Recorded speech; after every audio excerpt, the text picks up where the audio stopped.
Nikola Tesla was an acknowledged genius. He had countless patents for a huge variety of inventions: the first remote control, the Tesla Coil, alternating current, and best of all, he had nothing to do with the Cybertruck. So if he said he had invented a death ray, you would have to believe him. Or would you?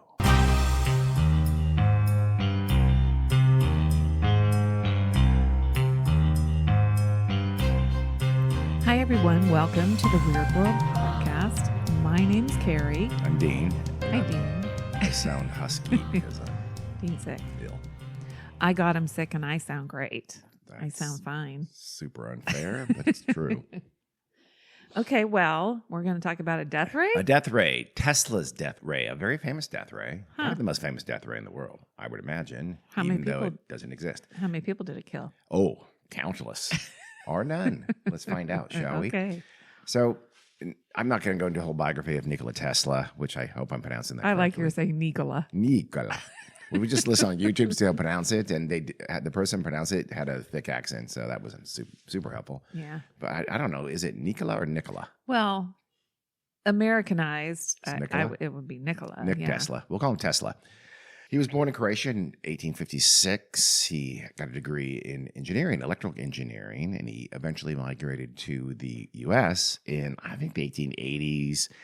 And he was sponsored there by someone who worked for Edison. And so he originally got a job with Edison. Edison was, at the time, building a utility in New York City to electrify New York City. And he had this huge building, kind of almost, honestly, like a tenement sweatshop called the Wow. Machine Works building. And Tesla went to work in that as an engineer, electrical engineer. He's kind of like just handling anything, dynamos or generators or whatever. He would figure it out and fix it. And he was part of this sort of a cog in a wheel of the Edison operation initially.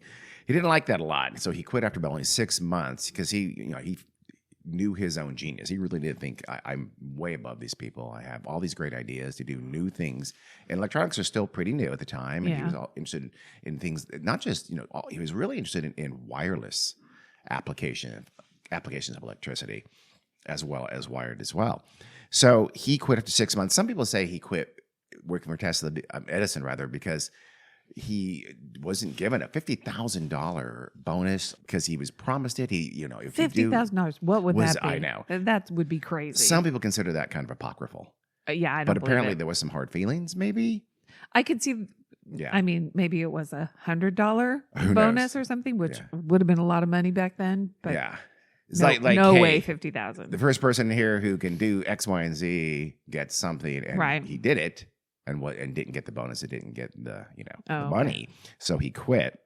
I mean, Edison was a sleazeball. Edison was kind of weirdly enough, Edison was kind of the Elon Musk of his day, someone who took credit and really didn't actually do. Edison at least was an inventor. He did invent a tiny number of things. He did Yeah. not, for instance, invent the light bulb. That's absolutely not true. He just he made it a little bit better and then sold it. But he was also just a ruthless and very greedy and amoral kind of a guy. So that Tesla and he wouldn't have got along. It's not that hard to believe. So Tesla decided he was going to focus on wireless lighting eventually, and he moved to Colorado and started, trying to figure out how to literally going to light cities with these massive generators that would wirelessly light whole cities. It still hasn't been perfected, and he was never Right, able to yeah. perfect it, of course. So he had tons of ideas. Remember, he was involved with Westinghouse, and he figured out alternating current versus Edison's direct current. And there's a whole, current wars. There's a movie made about it. Right. And Edison was clearly wrong. Alternating current is far, far better for powering cities than powering anything really than direct current. What do we use? I don't know. We have alternating current, Oh, AC. okay.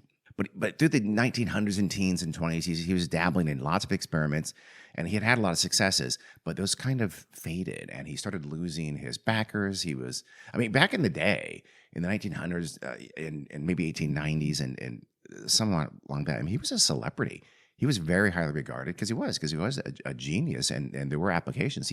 He saved the Westinghouse Company. In fact, the Westinghouse Company was in hard times, and he gave them his patents that would have made him a millionaire Wow. many times over. And he would, of course, eventually come to very atrocious conditions toward the end of his life. But for a time, he was, he would hobnob with the swankiest citizens of Manhattan. He would show off. He was a showman. Yeah. He was a very he was an amazing dude, but for decades, he was just sort of fading and fading fast. And again, by the 1920s, he was on the outs. He'd run out most of his money. There weren't any more financial backers for him. His ideas really hadn't made him much money, and no recurring income for him. Yeah. So he eventually, by the 1930s, he was just living in seedy hotels in New York somewhere. But also, it sounds like he just didn't want to do a run-of-the-mill, go-to-work kind of job. He could have gotten a job at Westinghouse or someplace else. At some point, sure. He wanted to be the great inventor who, but the things he did, he never became, or at least not for him, became these basis for this economic empire. Yeah.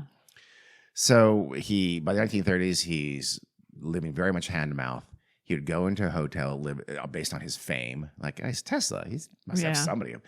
I read somewhere once too that Westinghouse would occasionally pay his hotel bills. Yeah, I was like, okay, they should have just. Oh my God, they should have given him a stipend. Yeah. That would have still been a fraction of what they really would have owed him, but they didn't. So often he would actually get his meager belongings up in the dead of night and skip on the hotel to go to a different one and try to find a place that would take him in and do the same again and again. Yeah, they should have paid him royalties. They should have, or at least done something to make sure he wasn't living the way he did. So he was in terrible conditions. And he was kind of a weird dude. He was pretty OCD. Well, I didn't want to say anything, but that's my assumption that. He fixated on things by threes, and he became fascinated with pigeons. I guess he'd go in the roof of some of the hotels and he would sort of try to play with the pigeons.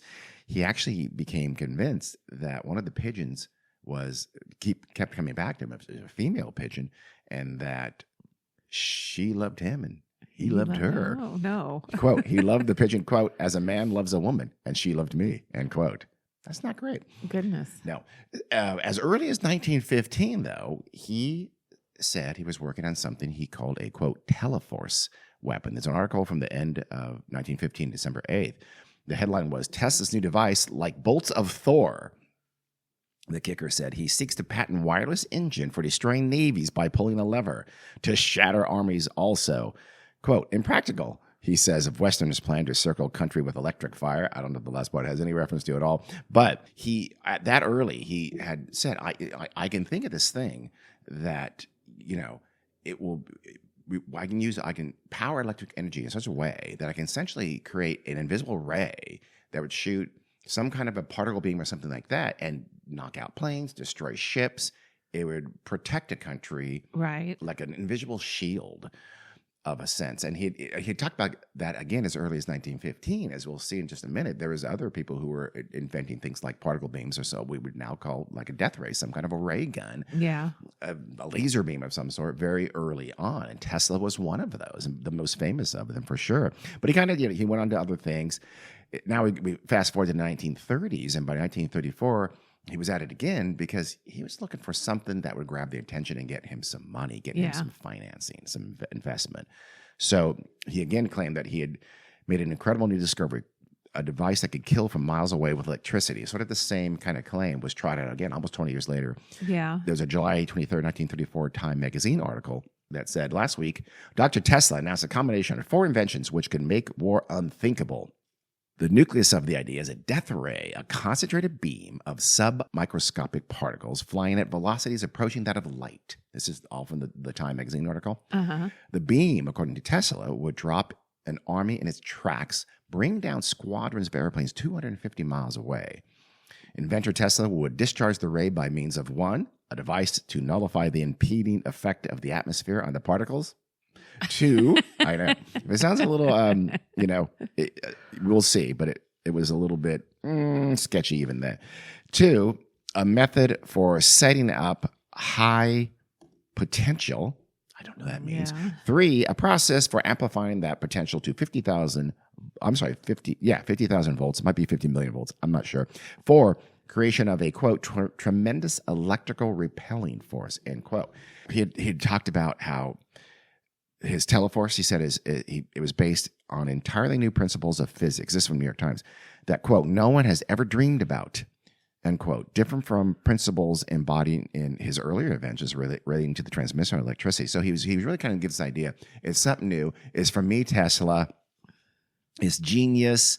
It would make whoever wants to buy this from me and give me the money to patent this and to perfect it, it would give them, this amazing, powerful force for peace. In fact, I think he called it, I'm going to forget. He called it the peace beam or something like that. He didn't like to call it the death ray, but it was called, he called it the peace beam. But most people just called it the death ray. Well, okay, so this is 1934. Mm-hmm. There was no rumblings. No, but there soon would be. Okay. So I'm not sure when it started. He basically would bring it up every once in a while, essentially. And he did it most prominently again in the teens and again in the 30s, because we'll see whether we think he thought it was something real or not in a bit. But by 1937, he was bringing it up again. Uh-huh. And he went to a meeting at the Yugoslavian embassy. Now, he was Serbian. As you know, he was born in Croatia, but he was ethnically Serbian. Yugoslavia in 1937 was a kingdom. It was not part of the, would later, and kind of be part of the Soviet sphere, but not entirely. And he told everybody about his death ray again, and that he said he had already built one, and he would be unveiling it in just a few months. Uh-oh. Cliffhanger there. I'm going to leave you there, and we'll come back to that. But he was not the first to actually take this very seriously and try to invent it. Like Tesla, other people had talked about like building some kind of a particle beam or some kind of electromagnetic weapon that could sort of concentrate electric energy to cause some kind of massive damage. There are variations on this. Yeah. The most prominent of this person was a guy named Harry Grindle Matthews. He was Welsh. He was born in I think 1880 or so, and he was as a young college student, he was trained in electrical engineering. He went to fight in the Boer War in South Africa. He was injured. He came back. He wanted to restart his career as an electrical engineer. He's really, all kinds of great things were happening with wireless, the radio, Marconi. It's just a burgeoning field. There was the tech of its time in a sense. Yeah. And he wanted to be a big part of that. And he thought, he would invent stuff and he could be a great electrical engineer. He would also, like Tesla and like Marconi, he was most interested in wireless communication. So he was trying to figure out ways like to transmit the human voice. And which again, the Morse code, and the original telegraph was just clicks and things like that. He was trying to be like Marconi would do a few years later to transmit voice. He was in the early stages of what is now, of course, is universal, but is now. So think about it; it's an amazing achievement. And he had an early success in 1914 with, ironically, similar to Tesla, with a remote controlled boat and he was able to use a light beam to control and steer a little model boat. Uh-huh. And the British military thought, okay, that's intriguing. Maybe we'll do some of that. So they gave him 25,000 pounds, which a ton of money. I mean, that's hundreds of thousands of dollars, I imagine. Yeah. Or, as I think, 7 trillion. But they never did anything with it. It was never put to use. It never became anything practical. He had done some other things. He became kind of this, almost a little bit, I shouldn't say a British Tesla, but he was in the news. He cultivated relationships with the media in England, and he really he was a self-promoter. Mm-hmm. And the media ate it up because he was, relatively young. He was attractive. He was well-spoken. In 1911, as a matter of fact, the War Office had asked him to demonstrate his wireless phone that he was working on by communicating with, rooms within the Army headquarters in Aldershot. And he set a whole bunch of conditions. He said a reporter had to accompany me and be there, which, he was a major self-promoter. And he also stipulated that no government engineers could observe the what he was going to do. Yeah. Which seems highly suspicious. Yep. He said this because he hadn't got patents on his device yet, but, And so he sets up, he's starting to supposedly demonstrate this wireless communication between rooms like I said, it's a huge headquarters. So, let's assume they're hundreds of yards apart or something like that. And he claims that while he was doing it, he saw an Army observer making some notes and sketches. And so he stormed out, picked up his stuff, stormed out, and stopped the demonstration before he could show it. Yeah. Of course, in fact, he almost certainly knew he could not demonstrate this thing because he had not invented wireless communication yet. Yeah. This was before Marconi came out with it. So he's just, he's one of those guys. He's making these big, bold claims about doing it. He's really not putting up. He's not proving any of his proclamations. Yeah. But he still got pretty fawning attention. One newspaper article said that his radio receiver, quote, would be an instrument which annihilates space, end quote. Another newspaper said that, quote, sooner than we think, anybody carrying a small instrument in his pocket will communicate anywhere at any time with a friend at a distance, end quote. Wow. I know. Pretty amazing. Yeah. He's essentially saying, I've invented the cell phone. Uh-huh. The problem was he had not invented the cell phone. So, he got the $25,000 a couple years after that. Oh, here it is. That was worth $3.1 million today. So they gave him a big chunk of change. And again, nothing really came of it. Yeah. He then turned his attention to something like trying to detect German submarines because this is the World War I is happening. He talked about doing like undersea cables to form some kind of an electric net that could detect magnetic fields. And he would brag. He'd tell the British Navy, I've got this. I'll perfect. We can't lose. We'll be able to find every German U-boat and sink it. But he was never able to do it. His invention failed. The British Navy tested it, and they didn't like it. They weren't convinced by it, and he had these multiple unsuccessful demonstrations. And basically, he was kind of donezo. He was now looking for money. He had lost face. People, like I said, the one thing they thought was possibly workable and they gave him money for, it didn't work. Other times he would say, I can do this, and he couldn't do it. So where does he go? The ray gun, the death gun by the 1920s. Now, by even the 19-teens, and I think into the 1920s, the idea of a ray gun was around. It was in like silent early sci-fi movies. Yeah. H.G. Wells wrote about it in War of the Worlds, published in 1898. I don't know if that's the first, death ray, invisible death ray that those aliens had, but it becomes something of a thing by the 1920s. So here's Grindle Matthews. He's desperate for money. He's lost all his back and he's lost face. The military doesn't pay him any attention anymore.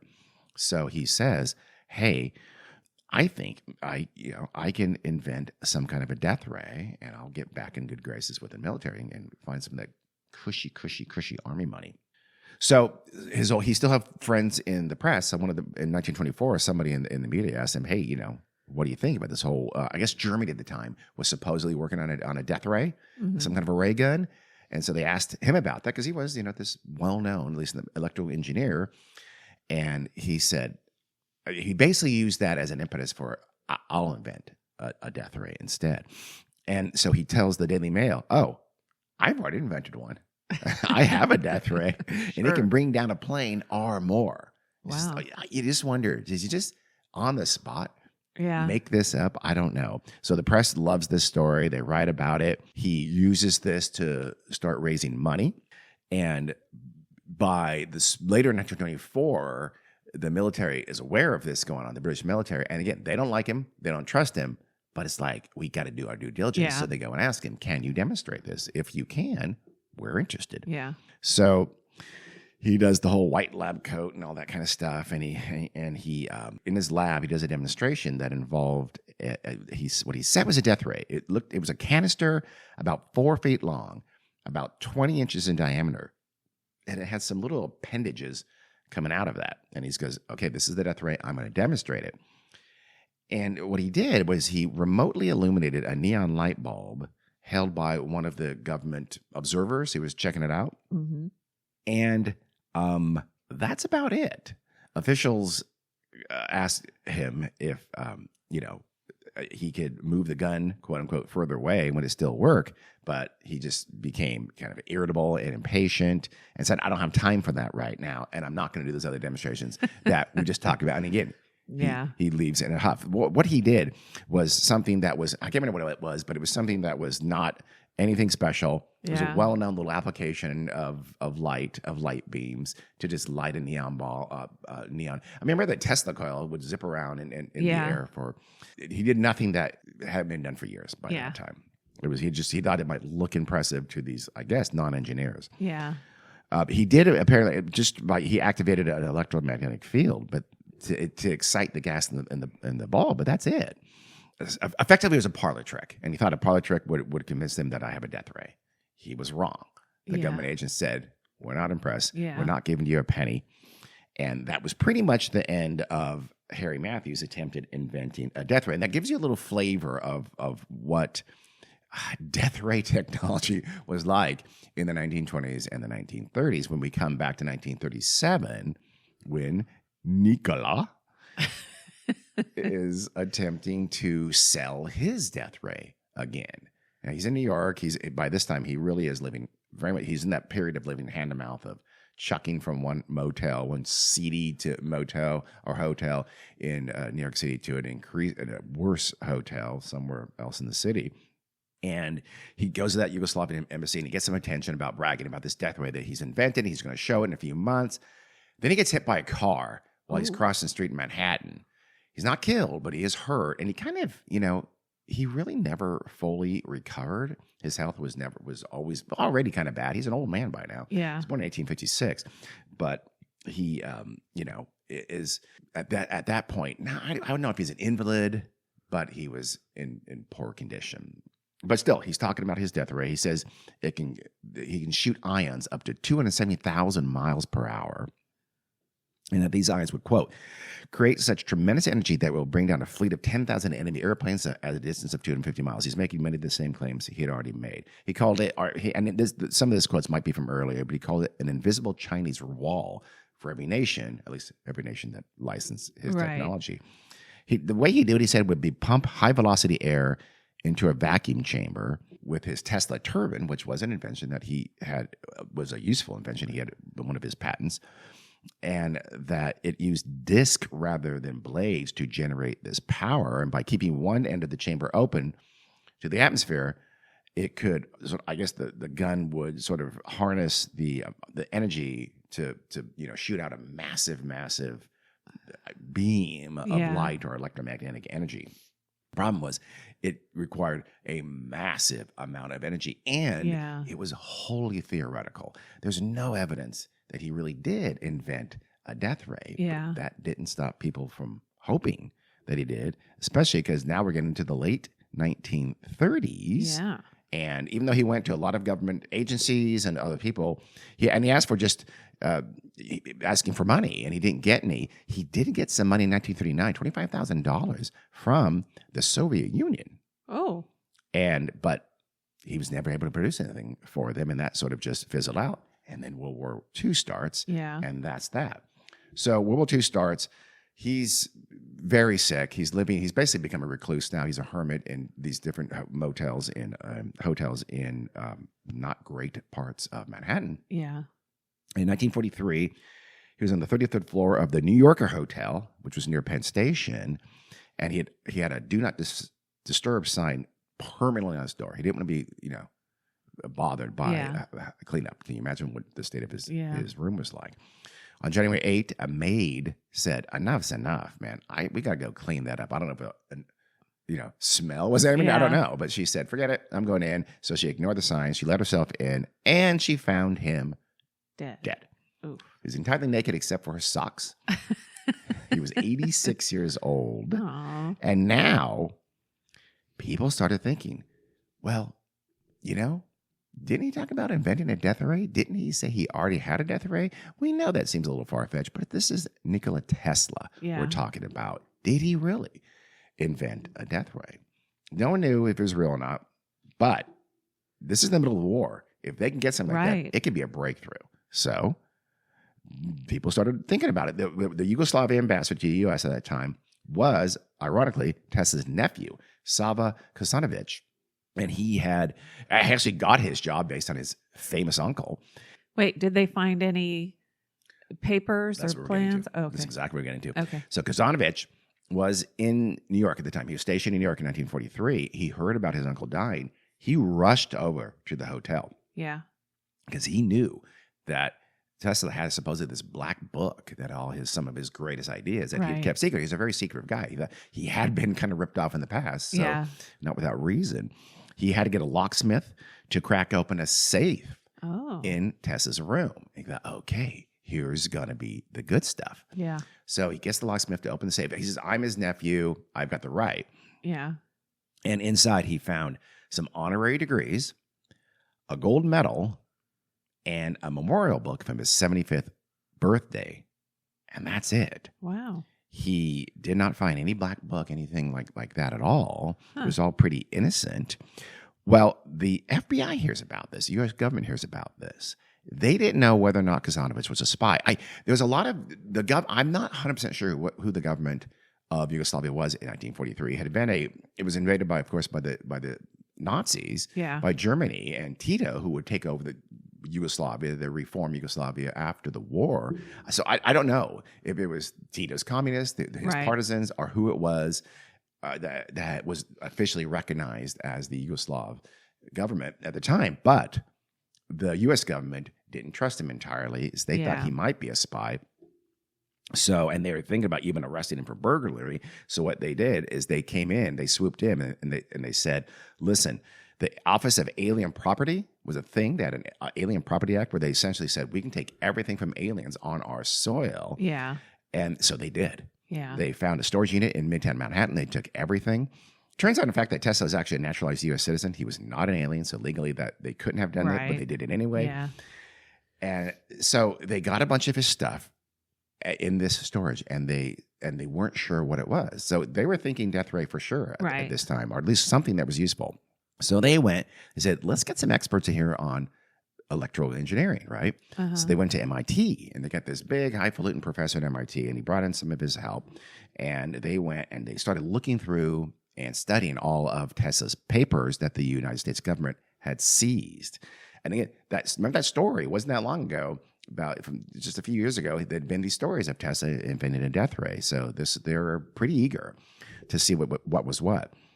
So in late January, they spent 2 or 3 days going through all the papers, and the MIT professor came away just sadly very, very unimpressed with what he found. He said that Tesla's writings were, quote, speculative, philosophical, and somewhat promotional, and did not include a new, sound, workable principles or methods, end quote, for anything like a death ray, or really anything that become useful at all. Yeah. Whatever. Now, Kasanovich at this time is saying that, okay, but there's papers missing. I know he had this black book. I know he told me he had papers in here, that talking about his great inventions. He must have. He was Nikola Tesla. Yeah. They're gone. Someone stole them. But the government said, we don't have them.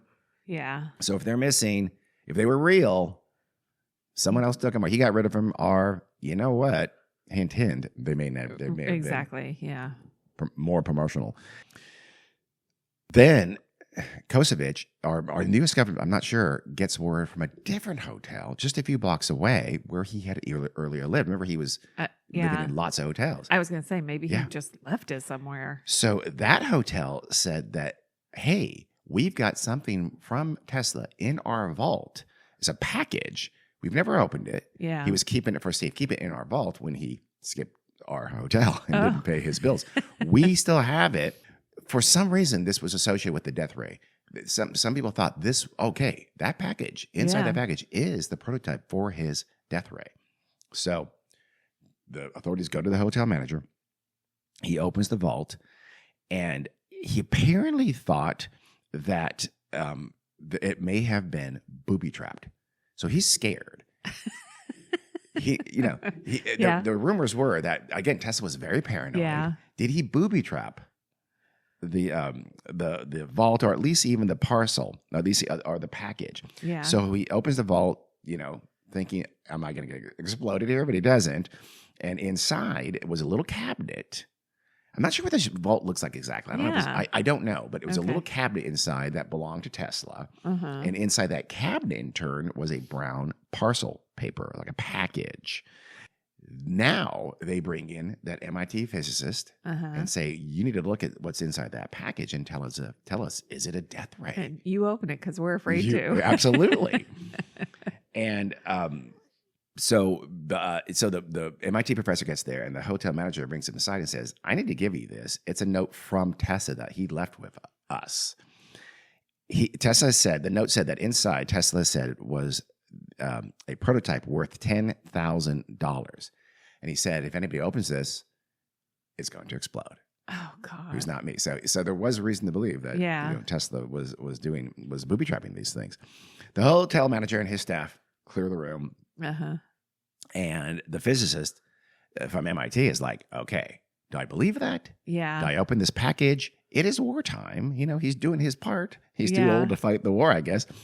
So he said he would later say it. No, I was pretty nervous.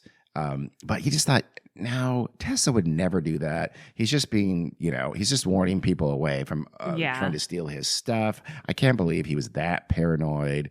So he opens the package. He takes a look at it, and inside is a device. He doesn't recognize it at first, but he turns it around in his hands and he looks at it and he just starts chuckling to himself. It is a Wheatstone bridge. A Wheatstone bridge is this little tool that simply measures electrical resistance. Any electrician would have this handy, even by the 1940s here. It was just a piece of junk. It's common, mundane. You just used it, you whipped it out, checked resistance, recorded it. It was worthless. Yeah. It meant absolutely nothing. Now, I don't know. Did he think, my guess is that Tesla's going to open this package, of course. He didn't know he'd be dead and not open it. And that as long as the person wasn't an expert, wasn't this MIT professor or honestly at this point an electrician, they'd be wowed because it looked technical, looked like a gizmo. I don't know. I mean, otherwise, why put anything in there at all? Exactly. Say, here, this package with $10,000. Let me look inside. Ooh, that is interesting. Here's your $10,000. I don't know. But again, he was pretty hard up. Yeah. So he may have been a little bit of a swindler by the end here. It's hard to say. I mean, or was he delusional? We don't know. Was it all just that? Honestly, if I had to guess, I think it was some kind of a swindle, some kind of a ploy. He was probably going to use it to show somebody. Remember, he said I invented a death ray. He had not invented a death ray. He had this thing in a safe in a cabinet with a scary note attached to it. But I don't know. I can't imagine he was a genius. He was brilliant. He wouldn't have convinced himself. Right. Again, this wasn't even something he'd cobbled together. This was just a common device. So I don't know. Maybe he'd sent that to the Soviets for the $25,000. I don't know. The physicist said, that's it, I'm done. He said, quote, I'm willing to stake my professional reputation that the death ray was bunk, was nonsense. And the government believed him, so they essentially gave up on it by that time. But after World War II, the Cold War starts ramping up. And the military and American leaders have this Soviet Union, this communist behemoth that they have to fight. And some of them were still thinking back to Nikola Tesla and that death ray.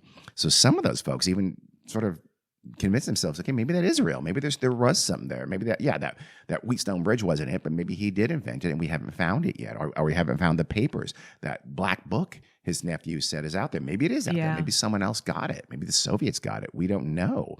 There were rumors. Khrushchev would brag that, we're building a death ray. And so some people think maybe he's not just bragging that. Maybe it's real. Yeah. So in 1952, Tesla's nephew, he convinced the court to release all of the papers that the United States government had taken back in 1943. Yeah. And he sent them to Belgrade, where they're eventually in the capital of Yugoslavia, to a museum there. But Yugoslavia was allied with the Soviet Union. Yugoslavia was not a puppet regime like most of Eastern Europe was. It was independent. Tito kept them so, but he was still a communist. He still was more or less allied with the Soviets. So now Americans are worried, oh my God, they're going to be able to see all these papers but then again, they had seen all the papers. Yeah. Yeah. So, but still, these things, in 1950s, again, Khrushchev is like, I got something for you, Americans. Just you wait. He called it a new and fantastic weapon was in the hatching stage, end quote. God, that sounds like Trump. It does. But do you remember the death ray announcement of 1966 or 1972? No. It never happened. So you still to this day have people saying, did Nikola Tesla invent a death ray? Yeah. The obvious answer is, since deaths remain zero, the answer is no. It's funny, in the 1980s, remember Reagan's Star Wars, the SDI? Yes. that's that kind of missile defense system to form a shield around the U.S. to stop any incoming Soviet missiles and stuff. That kind of shared a lot of the idea with Tesla's death ray in kind of more ways than one, because one, it was this whole idea. Remember this whole idea of absolute protection. You can knock anything out of the sky. Yeah, it's a little bit similar to just the idea of this protective invisible shield. But the other part was that it was complete bullshit. Yeah. That the Star Wars program, it cost $5.7 billion eventually, more, by the way, than the budget for NASA at the time. Yeah. And it never worked. It was just quietly shelved over the years. Donald Trump in 2019, he also proposed spending millions of dollars, hundreds of millions of dollars, into kind of space-based defense. People don't, it kind of went away. He just threw this out there. He's got kind of another, sort of like the Star Wars system from the 80s, this space-based defense system that would shoot down missiles with, but he was going to use particle beams. Sound familiar? So Tesla's proven not true death ray, the Trump administration, the first Trump administration, was going to do this, use those same particle beams to do this, the same thing that Tesla said. So in 2019, in short, then, in 2019, Trump pronounces the same thing Tesla pronounced in 1915 that had never been, and 1934, 1937, 1939, that had never been true. Kind of weird, kind of ironic. You know what's more ironic? What? A lot more ironic is I've been talking about the MIT professor who was the guy who exposed Tesla as being more or less full of shit and his death ray being not true. Yeah. You probably wondered who that famous MIT professor was. That famous MIT professor, a genius in electrical engineering, was named John Trump. John Trump. Oh my God. Is that the Donald guy that he's always saying he's so smart because his uncle is, oh my God. That's him. And guess what? He's right. John Trump was brilliant. John Trump was a genius. John Trump saw through Tesla's bullshit immediately. This was John Trump, was the professor in 1940, the young professor in 1943, who went to investigate Tesla's claims and found them very, very wanting. John Trump was brilliant. He would never use his genius for anything to do with war. How? It's amazing. Yeah. It's a very different Trump. Yes. Here's a quote from one of his good friends. He said, John, over a period of 3 decades, would be approached by people of all sorts because he can make megavolt beams of ions and electrons, death rays. He had a sense of how to make those. This was a guy named James Melcher who worked with him at MIT. Back to the quote. What did he do with this knowledge? Cancer research, sterilizing sludge, all sorts of wondrous things. He didn't touch the weapons stuff, end quote. He was actually given a National Medal of Science in 1983. Wow. So he was this brilliant electrical engineer who was on the track of death rays, but didn't use it. Well, Donald Trump thinks he knows everything that his brilliant uncle knew, so how come he doesn't know how to do this? He doesn't understand how intelligence works. It's not just transmitted from uncle to nephew of all things. He literally thinks that Trump's so smart. You know why? Because you had one smart Trump you can refer to. Wait, do you know if John Trump had any children or anything? I don't know. I did not look that up. Okay. Why? I'm just curious. Okay. Is there a good wing of that family? What's Mary Trump from? She's a brother's daughter. Yeah, one of his brothers. One of his brothers. She's his niece. Yes. Okay. I don't think his Trump's sister was a judge. Trump's brother doesn't seem like I don't know. His father was a piece of shit. Was a slumlord, but yeah, I think the judge sister was an asshole. Was she? Okay, yeah, I don't know. But yeah, no. John Trump, his uncle, seems like a pretty great guy. So still to this day, people talk about the death ray and Tesla's death ray, especially those Tesla boys, the Tesla fanboys think they focus on this as one of his. I mean, this is the guy who invented alternating current, and they focus on his death ray. Mm-hmm. So I mean, did the government take the black book and steal the secrets of the death ray? If that's true, again, we would have had a death ray. Yeah. We would all know about the death ray. It would be part of military technology for decades. So clearly it's not true. There's still light can harm, of course, but to do something, I guess the consensus is to really work like you see in science fiction space operas it would just take so much power. Ungodly amounts of power. Yeah. Incredible energy Yeah. consumption to do it. And especially to be in a smallish handheld device is just not likely. Even Tesla back in the teens, he would talk about like laser cannons. He thought of them as more cannons still, which would still be an amazing thing if you could do it and protect, the seaboard from incoming attack or something like that. Yeah. But to do for actual laser beams like we can think of in a pistol form or something like that, it's doesn't not seem practical. It's not going to happen for anytime soon. But and the thing is, Tesla claimed a lot of things that he never actually produced. This is not the only one. There was a lot of you can call it showmanship. It's also a little grifty, in many ways. I mean, when he realized he wasn't going to make money off some of his great inventions, and he became broker, he got a little desperate, and he made a lot of claims. The death ray was just one of those unsupported claims that he made.